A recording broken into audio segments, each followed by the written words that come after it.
نبی کے دین پہ مٹنے کی بات کرتے ہو،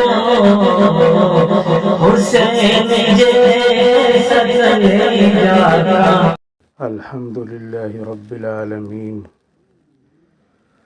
والعاقبۃ للمتقین والصلاة والسلام علی النبی الصادق الامین وعلى آلہ وصحبہ اجمعین، اما بعد فاعوذ باللہ من الشیطان الرجیم، بسم اللہ الرحمن الرحیم۔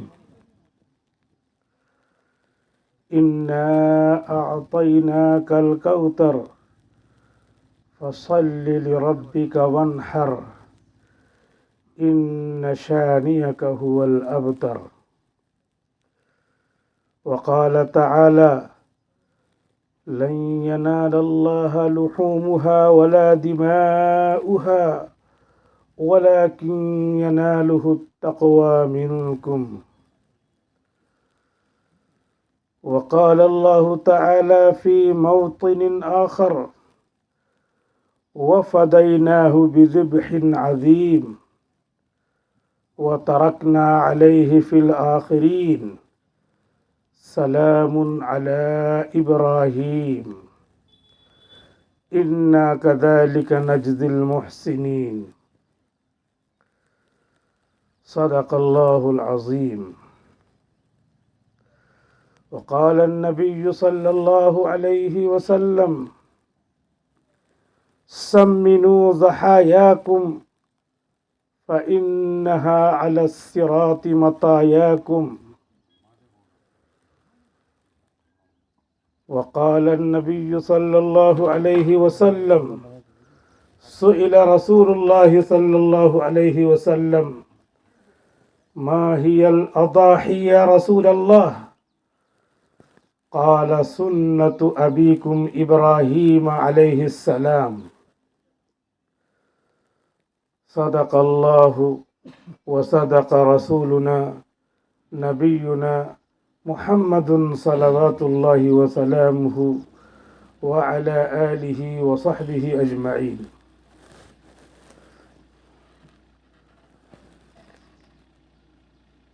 معزز سامعین کرام،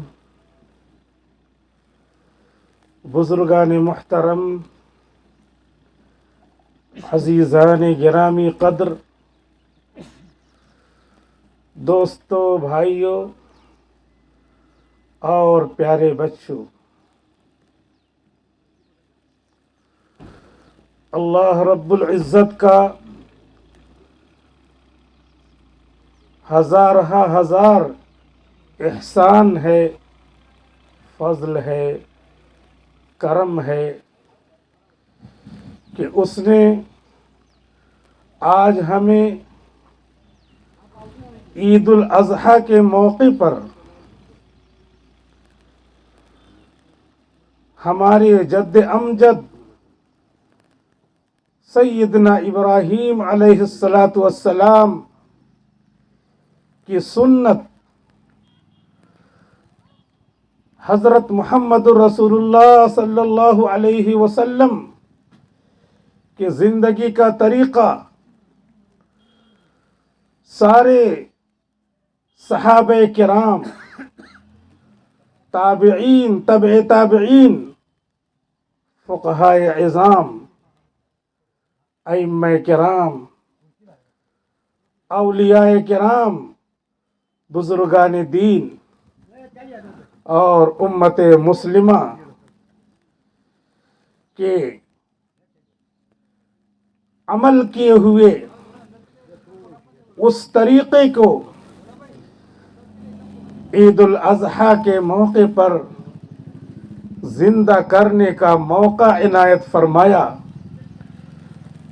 جسے ہم عید الاضحیٰ کے نام سے یاد کرتے ہیں۔ عید الاضحیٰ میں نبی کریم صلی اللہ علیہ وسلم نے جو سنت طریقہ اپنے صحابہ کرام کو بتلایا، اور عمل کر کے دکھلایا وہ یہ ہے کہ امت مسلمہ صبح سویرے بیدار ہو، غسل کرے، نیا کپڑا پہنے، مسواک کا اہتمام کرے اور بغیر کوئی چیز کھائے پیے عیدگاہ میں جائے،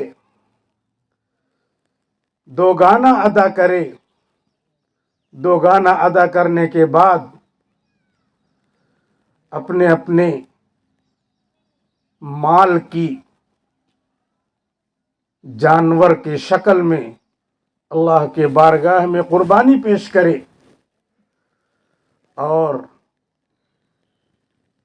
اسی قربانی کے گوشت سے ہو سکے تو کلیجی سے ناشتہ تناول کرے، نہیں تو جو بھی چیز میسر ہو عید کی نماز کے بعد، عید الاضحیٰ کی نماز کے بعد اس کو تناول کرے۔ یہی سنت طریقہ ہے۔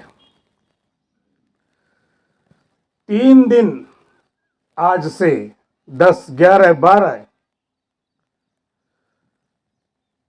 قربانی کا نبی کریم صلی اللہ علیہ وسلم کے رائج کیے ہوئے طریقے کا ہمیں عملی جامہ پہنانے کا موقع ہے۔ حضور اکرم صلی اللہ علیہ وسلم نے اپنی طرف سے اور پورے امت کی طرف سے 100 اونٹوں کی قربانی پیش کی۔ ایک اونٹ میں 7 حصے ہوتے ہیں، تو اس طریقے سے 700 حصے آپ نے پوری امت کی طرف سے قربانی میں پیش کیے۔ معلوم یہ ہوا کہ ہمیں بھی حضور اکرم صلی اللہ علیہ وسلم کی طرف سے آج قربانیاں پیش کرنا چاہیے۔ ایک حصہ ایک آدمی کی طرف سے ہوتا ہے اور آپ نے جو 700 حصے، ایک حصہ اپنی طرف سے کیا اور 700 حصہ آپ نے کر کے اس کا ثواب پوری امت کو پہنچا دیا، جس کو دوسرے لفظوں میں ایصال ثواب کہتے ہیں۔ تو اللہ کے رسول صلی اللہ علیہ وسلم نے اس طرح پوری امت کی طرف سے قربانی پیش کی۔ اللہ تعالیٰ ارشاد فرماتے ہیں اِنَّا أَعْطَيْنَاكَ الْكَوْثَرَ، اے نبی ہم نے آپ کو خیر کثیر عطا کیا۔ حضور اکرم صلی اللہ علیہ وسلم کی جو بھی سنت ہے، جو بھی طریقہ ہے، جو بھی آپ کی عادت شریفہ ہے، جو بھی حکم ہے، اس میں بھلائی ہے اور بھلائی کے ساتھ خوب بھلائی، خیر ہے، خیر کے ساتھ خیر کثیر ہے، اور چیزوں میں نفع ہے، لیکن حضور کے طریقے میں، محمد رسول اللہ صلی اللہ علیہ وسلم کی سنت میں خیر کثیر ہے، نفع کثیر ہے، بہت زیادہ نفع ہے۔ حج کے موقع پر تقریباً 40-45 لاکھ حجاج کرام حج کی دولت سے شرف یاب ہوتے ہیں، اور سارے کے سارے لوگ تقریباً قربانیاں پیش کرتے ہیں۔ تو 45 لاکھ لوگوں کی قربانیاں، ان کا گوشت، ان کی رقم، یہ پوری انسانیت میں تقسیم ہو جاتی ہے۔ پہلے اس کو خریدنا پڑے گا، خریدنے کے لیے پیسہ ہم نے دوسرے کو دیا، یہ پیسہ 45 لاکھ لوگ خرید رہے ہیں، تو 45 لاکھ لوگوں کو معیشت ان کی اچھی ہوگی، ان کا کاروبار اچھا ہوگا، اور اس کا جو گوشت حاصل کیا جاتا ہے اسے وہاں کی حکومت پوری دنیا کی غریب ملکوں میں، مسلمان ملکوں میں اور قربانی کا گوشت غیر مسلم کو بھی دیا جا سکتا ہے، تو پورے اسلامی ممالک میں گورنمنٹ اس گوشت کو تقسیم کراتی ہے، باقاعدہ اسپیشل انداز سے اس کی پیکنگ ہوتی ہے، اس میں مسالے ڈال کر کے کہ خراب نہ ہو، پیک کر کے پوری دنیا میں، افریقہ کے غریب ممالک ہیں، صومالیہ ہے، ایتھوپیا ہے، اور دوسرے جو ممالک ہیں غریب ملک، ان تمام جگہوں پر گوشت کو تقسیم کیا جاتا ہے۔ اس طریقے سے اللہ تعالیٰ نے ایک حکم میں خیر کثیر رکھا ہے۔ یہاں پر بھی ہم کو یہ حکم ہے کہ قربانی کا گوشت ہم اس کا 3 حصہ کریں، ایک حصہ غریبوں میں تقسیم کریں، غریبوں میں جو بھی آئے، مسلم غیر مسلم، سب کو اس کا گوشت دیا جا سکتا ہے۔ صدقہ فطر ہے تو صدقہ فطر صرف مسلمانوں کو دیا جاتا ہے، زکوٰۃ ہے تو زکوٰۃ صرف مسلمانوں کو دی جاتی ہے، لیکن قربانی کا گوشت وَأَطْعِمُ الْقَانِعَ وَالْمُعْتَرَّ، قرآن شریف میں اللہ تعالیٰ نے فرمایا کہ اس کو کھلاؤ اسے بھی جو مانگے اور اسے بھی جو نہ مانگے۔ فقہاء کرام نے اس سے مسئلہ مستنبط کیا ہے کہ مانگنے والا چاہے اہل ایمان ہو اور چاہے اہل ایمان نہ ہو، نہ مانگنے والا چاہے اہل ایمان ہو چاہے اہل ایمان نہ ہو، یعنی مسلم غیر مسلم دونوں کو کھلائیے۔ تو 3 حصے تقسیم کر کے ایک حصہ غربا کو، مساکین کو دیا جائے گا، ایک حصہ رشتہ داروں کو دیا جائے گا، اور ایک حصہ اپنے پاس رکھا جائے گا۔ سال بھر آدمی گوشت کھاتا ہے، یہ جو موقع ہے، اس موقع پر ہمیں غربا، مساکین اور رشتہ داروں کو خاص طور پر یاد رکھنا ہے، تاکہ محمد رسول اللہ صلی اللہ علیہ وسلم نے جو سنت دی، اللہ تعالیٰ نے فرمایا اِنَّا أَعْطَيْنَاكَ الْكَوْثَرَ، ہم نے آپ کو خیر کثیر دیا۔ خیر کثیر یعنی نفع کثیر، نفع کثیر یعنی ایک سنت پر عمل کریں گے تو اس میں بے شمار نفع ہو۔ اس میں یہی نفع ہے کہ آج ہم غریبوں کو یاد کر کر کے، رشتہ داروں کو یاد کر کے، جن سے دشمنی ہے ان کو یاد کر کے ان کو قربانی کا تحفہ پہنچائیں۔ اور یہ جو قربانی کا تحفہ ہے یہ اللہ کی طرف سے مہمانی ہے، یہ ہمارے ہاتھ میں ہے لیکن حقیقت میں یہ جانور اللہ کا ہے، ہمارے ہاتھ میں ہے لیکن حقیقت میں یہ پیسہ اللہ تعالیٰ کا ہے۔ آج ہم اللہ کی طرف سے نائب ہو کر کے اللہ کے دیے ہوئے مال کو جانور کی شکل میں قربان کر کے ہم اللہ کی طرف سے لوگوں کو ضیافت کر رہے ہیں، مہمانی کر رہے ہیں۔ آج کوئی یہ نہیں کہہ سکتا کہ میں روزے سے ہوں، میں اللہ کی ضیافت کو نہیں قبول کروں گا۔ تو روزے سے ہونے کا مطلب یہ ہے کہ خدا کی ضیافت کو، اللہ کی مہمانی کو، اللہ کا گیسٹ بننے کو، اللہ کا ضیف اور مہمان مکرم بننے کو وہ تیار نہیں ہے، راضی نہیں ہے۔ اسی وجہ سے آج کے دن روزہ رکھنا حرام ہے۔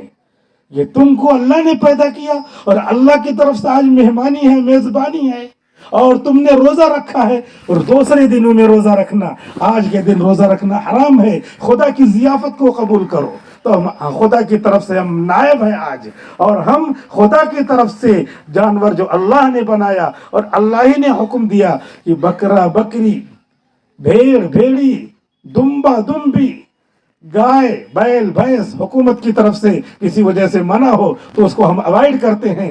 بیل، گائے، بھینس، بھینسا اور اونٹ، اونٹنی، اتنے ہی جانوروں کی قربانی جائز ہے۔ کہ اللہ کے ہم مہمان ہیں، اللہ نے انہی کا گوشت پکا کر کے یا بانٹنے کا، ذبح کر کے بانٹنے کا حکم دیا ہے، ورنہ جائز تو اور بھی ہیں، پرندے بھی جائز ہیں، مرغی بھی جائز ہے، اور جو ہے نیلگائے بھی جائز ہے، ایسے ہی ہرن بھی جائز ہے، لیکن شریعت نے خاص کر دیا کہ ان جانوروں کو میرے نام پر ذبح کر کے اور اس کا گوشت تم خود کھاؤ، رشتہ داروں کو کھلاؤ، اور غریبوں کو کھلاؤ، میری طرف سے آج ضیافت ہے۔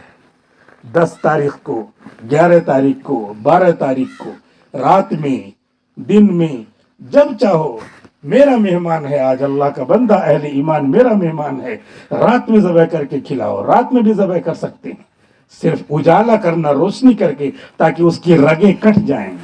4 رگیں ہوتی ہیں، چاروں رگیں کٹنا ضروری ہے۔ ایک سانس کی نس ہوتی ہے جس سے جانور سانس لیتا ہے، اور دوسرے کھانے کی نس ہوتی ہے، کھانا پانی جاتا ہے اس سے، اور 2 نسیں اس کے بازو میں ہوتی ہیں جس میں خون جاتا ہے، ان نسوں کو کہتے ہیں ودجین، خون کی نسیں، اور سانس کی نلی اور کھانے کی نلی، یہ چاروں رگیں ہیں، چاروں رگیں کٹنا چاہیے، تب جانور حلال ہوگا۔ علماء کرام نے کہا ہے کہ ایک نہیں کٹی، 3 کٹ گئی تب بھی جائز ہے، اور اگر 2 کٹی، 2 نہیں کٹی تو وہ جانور حلال نہیں ہوگا۔ یہ کیا ہے؟ یہ عبادت ہے۔ جیسے عبادت میں ہم نے پہلے رکوع کے بجائے سجدہ کر لیا، پھر بعد میں رکوع کیا تو عبادت نہیں ہوتی ہے، ایسے یہ سب سسٹم ہے، اللہ کے رسول نے اللہ کے حکم سے یہ نظام بنایا، یہ عبادت ہے۔ ایسے نہیں کہ چاہے جو ذبح کر دے، اور چاہے جب ذبح کر دے، اور چاہے جس طریقے سے ذبح کر دے، ادھر سے ذبح کر دے، ادھر سے ذبح کر دے، نہیں، طریقہ ہے، عبادت ہے۔ اس کی چاروں رگیں کٹنا چاہیے یا 3 کٹنا چاہیے، اور اگر چاروں کٹی، تھوڑی تھوڑی چاروں کٹ گئی تب بھی جائز ہے، لیکن 2 صرف کٹتی ہے رگ، نس، اور 2 نہیں کٹتی تو پھر وہ حرام ہوگا، وہ جانور صحیح نہیں ہوگا ذبح کرنا۔ بسم اللہ اللہ اکبر پڑھ کر کے مسلمان کو ذبح کرنا ہے، بسم اللہ اللہ اکبر پڑھ کر کے مسلمان کو ذبح کرنا ہے، اور اس میں دوسرا مسلمان بھی شامل ہو گیا تو دونوں بسم اللہ اللہ اکبر پڑھیں گے، دونوں شریک ہیں، اور ان کا بسم اللہ اللہ اکبر معتبر ہوگا چاروں رگیں کاٹنے میں۔ اور ابھی چاروں رگیں نہیں کٹی، تھوڑا سا کاٹا، پھر غیر مسلم نے پکڑ لیا اور رگیں نہیں کٹی تو وہ ذبیحہ حلال نہیں ہے، کیونکہ آج کل بہت سارے غیر مسلم بھی ذبح کرنے میں شامل ہو رہے ہیں، اور وہ خود ان کی دکانیں بھی چل رہی ہیں، تو آج کے موقع پر ہم سے ہی سیکھ کر کے وہ اپنی دکانیں کھول رہے ہیں، کھولنے دیں، ہم سے یہ مطلب نہیں، لیکن ہم کو مسئلہ یہ دیکھنا ہے کہ وہ ذبح کریں گے تو جائز نہیں، یا ہمارے ساتھ وہ شریک ہوں گے اور چاروں رگیں کٹنے سے پہلے وہ شریک ہو گئے تو ان کو بھی بسم اللہ پڑھنا چاہیے، لیکن ان کا بسم اللہ معتبر نہیں ہے، تو اس لیے ان کا گویا کہ 2 ایسے آدمیوں نے مل کر کے ذبح کیا جس میں سے ایک کا جو بسم اللہ معتبر نہیں تو وہ جانور حرام ہو جائے گا، جائز نہیں ہوگا۔ اس وجہ سے اس کا بھی خیال رکھیں کہ ہمارے ذبح کرنے میں ہم مسلمان صرف ذبح کرنے تک، چاروں رگیں کاٹنے تک، اس میں سے ایک کی اجازت ہے کہ 3 کٹ گئے، ایک بچ رہی، تو ہم اس کے کاٹنے تک مسلمان اہل ایمان بسم اللہ اللہ اکبر جس کا معتبر ہے وہ ذبح کرے، غیر اگر شامل ہو گیا اس کے کٹنے سے پہلے تو وہ ذبیحہ حلال نہیں ہوگا۔ اللہ تعالیٰ فرماتے ہیں اِنَّا أَعْطَيْنَاكَ الْكَوْثَرَ، ہم نے آپ کو خیر کثیر دیا، تو یہ خیر کثیر ہے، ایک نفع، ایک عمل، ایک سنت۔ ما ہی الاضاحی، صحابہ نے پوچھا اے اللہ کے رسول یہ قربانیاں ہیں کیا؟ حضور نے فرمایا سنت ابیکم ابراہیم علیہ السلام، تمہارے جد امجد سیدنا حضرت ابراہیم علیہ السلام کا جاری کردہ طریقہ ہے، وہ جاری کردہ طریقہ معلوم نہیں؟ یاد کرایا آپ نے صحابہ کو کہ اللہ تعالیٰ نے خواب دکھلایا تھا کہ اپنے اکلوتے بیٹے کو ذبح کرو،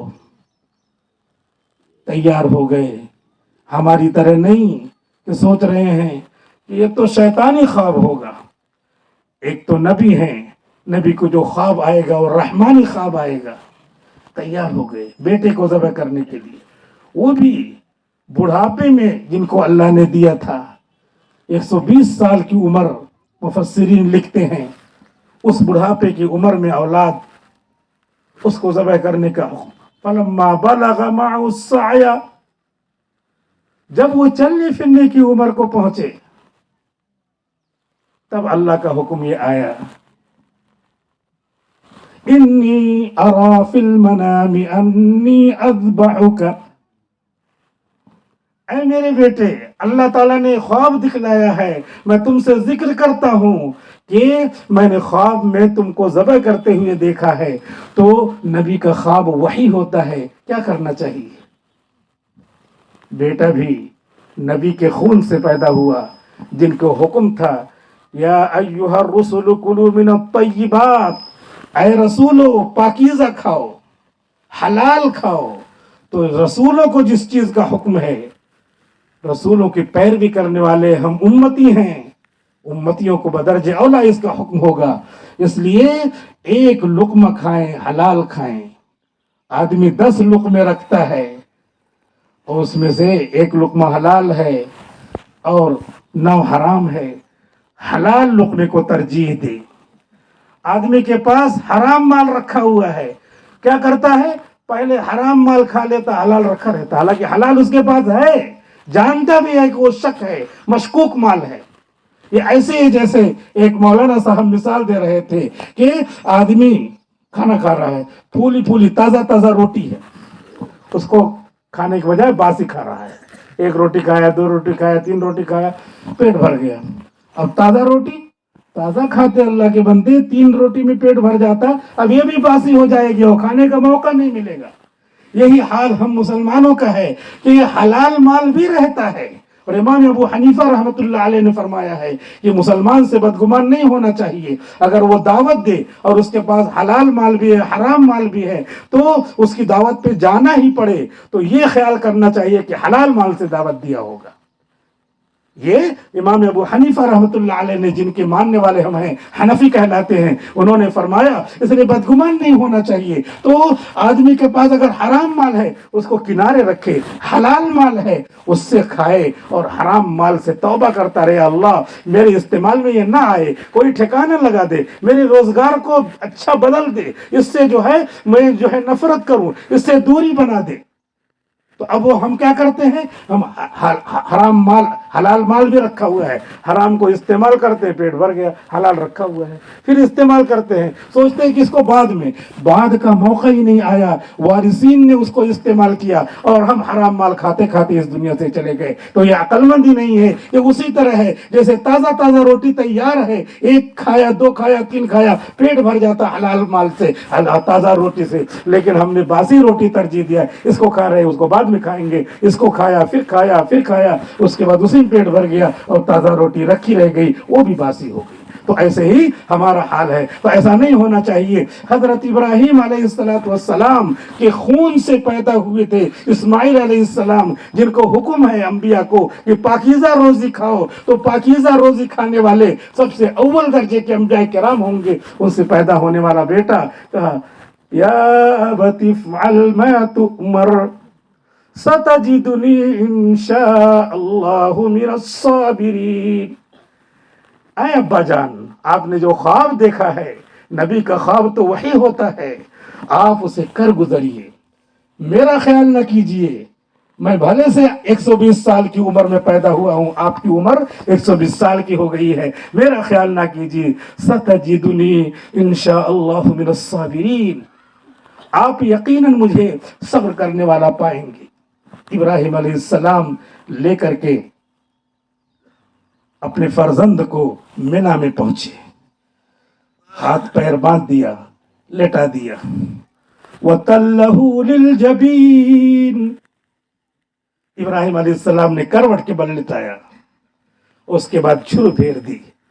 ادھر اللہ تعالیٰ نے کہا وَنَادَيْنَاهُ أَن يَا إِبْرَاهِيمُ، ہم نے آواز لگائی، او ابراہیم قد صدقت الرؤیا، آپ نے خواب کو سچا کر دکھایا۔ جبریل بولے، فرشتے بولے اللہ کی طرف سے، اور وہ تو آنکھوں پہ پٹی باندھے ہیں، ان کی آنکھوں پہ پٹی بندھی ہے اور چھری چلا رہے ہیں۔ نہیں چل رہی ہے چھری، تھوڑی دیر کے بعد چھری چل گئی، آنکھوں پہ پٹی بندھی ہوئی ہے اور سمجھ رہے ہیں کہ چلو خوش ہو گئے، میں نے ذبح کر دیا۔ آنکھ کھلی تو کیا دیکھتے ہیں؟ یہ تو جانور ذبح ہوا ہے، دمبا ذبح ہوا ہے۔ اسماعیل علیہ السلام تو ادھر کنارے پڑے ہوئے ہیں۔ اللہ تعالیٰ کا حکم آیا قد صدقت الرؤیا، ہم کو تو دل دیکھنا تھا، بچے کو نہیں لینا تھا. ہمیں تو یہ دیکھنا تھا کہ آپ ہمارے حکم کو کتنا مانتے ہیں.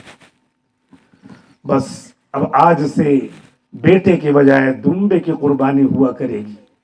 اللہ کے رسول نے فرمایا سنت ابیکم ابراہیم، یہ جو ہم ذبح کر رہے ہیں جانور کو، بکرا ہو، بکری ہو، بھیڑ ہو، بھیڑی ہو، بھینس ہو، بھینسا ہو، بیل ہو، اور گائے بھی حکومت کی طرف سے منع ہے، شریعت کی طرف سے جائز ہے، لیکن ہم کسی مسئلے سے اسی وجہ سے کہ جو ہے حکومت کا مسئلہ ہے اور برادران وطن کا مسئلہ ہے، تو یہ اونٹ ہے، اونٹنی ہے، ان سب چیزوں کو ہم نے اللہ کے حکم سے جائز کرنے کا اور شریعت بنانے کا حکم دے دیا.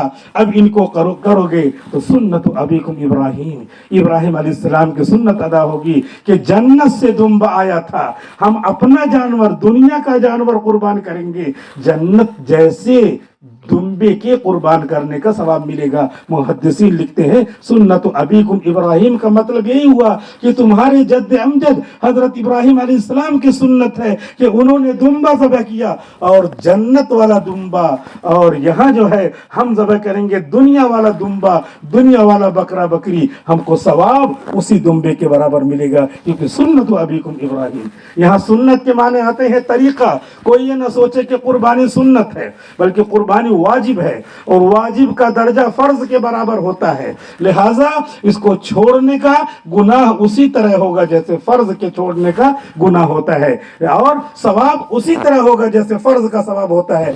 نفل کا ثواب نیچے ہے، اس کے بعد سنت غیر موقدہ کا ثواب، اس کے بعد سنت موقدہ کا ثواب، اس کے بعد واجب کا ثواب. تو واجب اور فرض کا ثواب برابر ہے. تھوڑا سا اس میں ٹیکنیکل پرابلم ہے، ٹیکنیکل وہ ٹرم ہے کہ ایک کو واجب کہتے ہیں، ایک کو فرض کہتے ہیں، کیونکہ وہ حدیثوں کا درجہ ہوتا ہے، اس کے اعتبار سے جو چیز ثابت ہے، کسی کا نام فرض ہے اور کسی کا نام واجب ہے، تو وہ فقہاء کرام کا کام ہے. بہرحال عمل کرنے میں فرض اور واجب دونوں برابر ہوتے ہیں. تو اس طریقے سے یہ ہماری قربانیاں واجب ہیں، یعنی فرض کا درجہ رکھتی ہیں. اور کس کے ذمہ واجب ہوتی ہے قربانی؟ جس کے ذمہ صدقہ فطر واجب ہوتا ہے اس کے ذمہ قربانی واجب ہوتی ہے. اور صدقہ فطر تو تقریباً تمام مسلمانوں کے اوپر واجب رہتا ہے. کیسے واجب رہتا ہے؟ 52.5 تولہ چاندی کے بقدر جس کے پاس پیسے ہوں. 52.5 تولہ چاندی آج کل ملے گی تقریباً 40-42 ہزار میں، یا اتنا پیسہ، اس سے کم پیسہ ہو لیکن ضرورت سے زائد سامان ہو. ضرورت سے زائد جو سامان ہے اس سامان کی قیمت جوڑی جائے گی. اس میں مال تجارت ہونا ضروری نہیں ہے. مثال کے طور پر ہمارے پاس جو ہے 10 جوڑے کپڑے ہیں اور 3 جوڑے ضرورت مانے گئے ہیں کتابوں میں کہ 3 جوڑا کافی ہے، ضرورت ہے، تو بقیہ 7 جوڑے کپڑے کا دام جوڑا جائے گا. گھروں میں جو برتن رکھے رہتے ہیں، روزانہ استعمال جو ہوتے ہیں، ایک آدھ مرتبہ مہمان کے لیے استعمال ہوتے ہیں، وہ ضرورت ہے. بقیہ جتنا جو ہے برتن رکھا ہوا ہے وہ ضرورت سے زائد ہے. تو اب ہمارے پاس مان لیا اکاؤنٹ میں 20,000 روپے ہیں، اور یہ جو ضرورت سے زائد سامان ہے، کپڑے، برتن وغیرہ، اس کا دام 40,000 روپے ہے، تو 60,000 روپے کا مالک ہو گئے. لہذا اب ہمارے ذمہ قربانی واجب ہو گئی. اس طرح دیکھا جائے تو تمام بالغ مردوں اور عورتوں کے اوپر قربانی واجب ہو جاتی ہے. ہمارے نوجوان بچے جو اپنے پاس اکاؤنٹ میں پیسے رکھتے ہیں اور گھر والوں کو کسی مصلحت سے خبر نہیں ہوتی، لیکن اللہ کو خبر ہوتی ہے کہ ان کے پاس 40-45 ہزار روپے اکاؤنٹ میں ہیں، تو ان کو حصہ لے کر کے قربانی کر دینا چاہیے، کیونکہ قربانی واجب ہے. اور یہ سنت ابیکم ابراہیم، یہ تمہارے باپ ہمارے جد امجد حضرت ابراہیم علیہ السلام کی سنت ہے. ابراہیم علیہ السلام کا لگایا ہوا پودا ہے جسے ہمیں جو ہے قربان کر کے اس کو تناور بنانا ہے، اس کو جو ہے ہمیں آگے بڑھانا ہے. بہرحال نماز کا وقت ہو چکا ہے اور اتنی باتیں جو آ گئی مسئلے مسائل کے حساب سے، اللہ تبارک و تعالیٰ سے دعا کرتے ہیں کہ اللہ تعالیٰ عمل کرنے کی توفیق عطا فرمائے. وآخر دعوانا الحمدللہ رب العالمین. نماز پڑھنے کا طریقہ جو ہے سن لیں اور نماز پھر ہو جائے گی انشاءاللہ. سبھی لوگ تو آ گئے ہوں گے، گاؤں سے دور ہے عیدگاہ، اور الحمدللہ اس بار سورج بھی نکلا ہوا ہے اور بارش بھی نہیں ہو رہی ہے، اس اعتبار سے اللہ کے رسول کی مکمل سنت ادا کرنے کا موقع ملا ہے، اور قرآن میں آیا ہے کہ ہر سنت میں نفع، بہت زیادہ نفع ہے۔ جو ہم نے آیت پڑھی تھی اس میں یہی ہے کہ ان اعطیناک الکوثر فصلی لربک، لہٰذا اپنے رب کے لیے نماز پڑھیے، عید کی نماز، بقرعید کی نماز، ونحر، اور قربانی کیجیے، ان شانیک هو الابتر، بے شک آپ کا دشمن، اس کی حالت خراب ہو جائے گی، اس کی حالت پستہ ہو جائے گی، وہ دم بریدہ ہو جائے گا، اس کی نسل نہیں چلے گی، ہماری نسل چلے گی۔ جیسے بکروں کی نسل چلتی ہے اور جو ہے دوسرے جانور ہیں ان کی نسل نہیں چلتی، کیونکہ یہ ضرورت کی چیز ہے، خیر کثیر ہے، خیر کثیر یہ اللہ بڑھاتے رہتے ہیں۔ 2 بچہ 1 بچہ بکرے کا ہوتا ہے، اور دیکھیے کتنا لوگ پالتے ہیں اور کتنا خیر کثیر، یعنی یہ بھی ایک مثال ہے کہ اس میں کثرت، نفع بڑھا دیا اللہ تعالیٰ نے۔ جہاں دیکھو جہاں بہت سارے جانور ہیں، بکرا اور بکری، جن کو ذبح کرنا کھانا رہتا ہے، سب لوگ کھاتے ہیں، سب لوگ اس کا گوشت استعمال کرتے ہیں، لیکن اور جانور جو غلط ہیں، بدبودار ہیں، اور ان کے بچے بھی زیادہ ہوتے ہیں، لیکن اس کے باوجود کہیں ان کا آتا پتہ نہیں ہوتا۔ اللہ تعالیٰ کہہ رہی نشانیہ کا ہوا الابتر، ہم آپ کو زندہ رکھیں گے، آپ کی نسل کو زندہ رکھیں گے، لیکن آپ کے دشمن ہم ان کو دم بریدہ کر دیں گے، دشمن کی نسل نہیں چلے گی۔ فرعون کوئی نام نہیں رکھتا، حامان شداد کوئی نام نہیں رکھتا، لیکن محمد رسول اللہ صلی اللہ علیہ وسلم کے صحابہ کا جو نام ہے، صحابی کا نام ہے حنظلہ۔ حنظلہ کے معنی کیا آتے ہیں؟ حنظلہ کے معنی آتے ہیں تلخ درخت، کھائے تو زہر کی طرح معلوم ہو، لیکن صحابہ کا مقدس ہونا اس کی وجہ سے نام رکھا جاتا ہے کہ وہ صحابی مقدس تھے، تو جس کا نام رکھا جائے گا وہ مقدس ہوگا۔ تو نام کے معنی بھی خراب ہو، اس کے باوجود اس میں مقدس ہونا آ گیا، تو حضور کے سارے صحابہ مقدس ہیں، خیر کثیر ہیں۔ بہرحال یہ ہم نے آیت پڑھی تھی، اس کا یہ مطلب ہوا۔ اور اب دل کھول کر کے قربانیاں پیش کریں، نبی کی طرف سے بھی پیش کریں، اپنی طرف سے بھی پیش کریں، اور اس لیے بتا دیا مسئلہ تاکہ معلوم رہے کہ قربانیاں ہمارے سب کے ذمہ واجب ہیں، لیکن یہ ٹیکسٹ نہیں ہے کہ کوئی ٹیکس سمجھ کر کے، بلکہ یہ عبادت ہے، اسی لیے ہم نے بتایا واجب کا بہت زیادہ ثواب ہے، تو ثواب سمجھ کے کرنا چاہیے، اور ترک کے اوپر گناہ ہے۔ اللہ رب العزت سے دعا کرتے ہیں کہ اللہ تعالی ہم سب کی قربانیوں کو قبول فرمائے، اور آنے والی رکاوٹیں، پریشانیاں، اس کو اللہ تبارک و تعالی دور فرمائے۔ نماز کا طریقہ سن لیں، یہ سال بھر میں 1 مرتبہ نماز ہوتی ہے بقرعید کی، تو یہ نماز چونکہ واجب ہے، جمعہ کی نماز فرض ہے، فرض اور واجب میں عقیدے کے اعتبار سے اس کا درجہ بڑھا ہوا ہے، عمل کے اعتبار سے دونوں برابر ہیں، لیکن سال میں 1 بار آتی ہے، اس وجہ سے اس کی امپورٹنس بڑھ جاتی ہے، اس کی سگنیفیکنس بڑھ جاتی ہے، تمام لوگ اسی لیے شریک ہوتے ہیں، اور جو ہے ہر جگہ کسی نہ کسی طریقے سے نماز کو پڑھتے ہی ہیں۔ حاجیوں کے اوپر عید کی نماز، بقرعید کی نماز نہیں ہے، وہ اپنا دوسرے کام میں لگے ہوئے ہیں، ہم لوگوں کے اوپر ہے، اور حاجیوں کے اوپر وہاں پہ گھر والی قربانی بھی واجب رہتی ہے، اگر وہ مسافر نہیں ہیں، کیونکہ ان کا قیام ہو گیا 15 دن سے زیادہ تو وہ مسافر نہیں ہے، تو ان کو بھی فون کر کے کر دینا چاہیے کہ ہماری قربانی یہاں پر کر لیں، کیونکہ وہ بھی مقیم ہو گئے 15 دن سے زیادہ، مکہ مکرمہ ان کا قیام ہے، تو ان کے ذمہ بھی واجب ہے، ان کی طرف سے بھی قربانی۔ وہ حج والے الگ ہے، وہ تو وہ کریں گے، حج کے علاوہ جو ہر سال ہوتی تھی تو حاجی لوگ وہ بھی کریں گے قربانی۔ بہرحال یہ سال میں 1 مرتبہ نماز ہوتی ہے، تو تھوڑا سا ذہن سے باتیں نکل جاتی ہیں۔ تمام نمازوں کی طرح یہ بھی نماز ہے، 2 رکعت پڑھنا ہے، لیکن اس میں 6 زائد تکبیریں ہیں، تو نیت کریں گے کم، کیسے؟ نیت کرتا ہوں میں 2 رکعت نماز عید الاضحیٰ واجب، عید الفطر نہ نکلے منہ سے، عید الاضحیٰ واجب، 6 زائد تکبیروں کے ساتھ، 6 اسی 2 رکعت میں 6، 3 پہلی رکعت میں، 3 دوسری رکعت میں ملانا ہے۔ زائد کا مطلب اور نمازوں سے زائد، ورنہ وہ واجب ہے، اسے کرنا ہے۔ تو 6 زائد تکبیروں کے ساتھ نماز اللہ کے واسطے، پیچھے اس امام کے، منہ میرا خانہ کعبہ کی طرف، جس طرح آپ کہتے ہیں اس طرح کہہ لیں، میرے تھوڑے الفاظ کچھ وہ ہوں گے، کتابی ہو جائیں گے، تو اس کا وہ نہیں خیال کرنا ہے، اور جیسے ہم کہتے ہیں ویسے کہیں گے، اللہ تعالیٰ سب کی سنتا ہے، اور الفاظ نہ آئیں تو سوچ لیا، کیونکہ نیت نام ہے گڈ انٹینشن کا، دل میں اچھے ارادے کا نام نیت ہے، وہ کر لیا تب بھی ہو گیا۔ البتہ علماء کرام کہتے ہیں کہ زبان سے تھوڑا ادا کر لیں تو زیادہ ثواب ہے، تو اس طرح زبان سے کہہ لیں۔ اس طرح کہنے کے بعد پھر جو ہے ہم کیا کریں گے، دونوں ہاتھ کانوں تک اٹھا کر اللہ اکبر، اللہ اکبر کہہ کر کے باندھ لیں گے ایسے، کیونکہ نماز شروع ہو گئی تو باندھا جائے گا، اور اس کے بعد پھر ثنا پڑھیں گے، نماز شروع ہو گئی۔ اب اسی میں 3 زائد تکبیریں ابھی کہہ لینا ہے. اللہ اکبر، ایسے چھوڑ دیا ہاتھ، اللہ اکبر، چھوڑ دیا ہاتھ، اللہ اکبر. اب چونکہ سورہ فاتحہ پڑھنا ادب سے اللہ کے سامنے کھڑا ہونا ہے، پھر باندھ لینا ہے. سورہ فاتحہ پڑھی جائے گی، سورت پڑھی جائے گی، آپ حضرات نہیں پڑھیں گے، سنیں گے، رکوع ہوگا، سجدہ ہوگا، پھر جو ہے دوسری رکعت کے لیے کھڑے ہو جائیں گے. دوسری رکعت میں پہلے سورہ فاتحہ اور کوئی سورت پڑھی جائے گی. اس کے بعد رکوع میں جانے سے پہلے اللہ اکبر، اللہ اکبر، اللہ اکبر. یہ پہلے 3 زائد، یہ دوسری 3، 6 ہو گئی. اب نماز میں جب رکوع میں جاتے ہیں تو اللہ اکبر کہہ کے جاتے ہیں، تو وہ رکوع والی تکبیر اللہ اکبر کہہ کے چلے جائیں گے اور باقی نماز پوری کریں گے. اس طریقے سے جنازے میں ہاتھ نہیں اٹھایا جاتا ہے، اس میں ہاتھ اٹھایا جاتا ہے.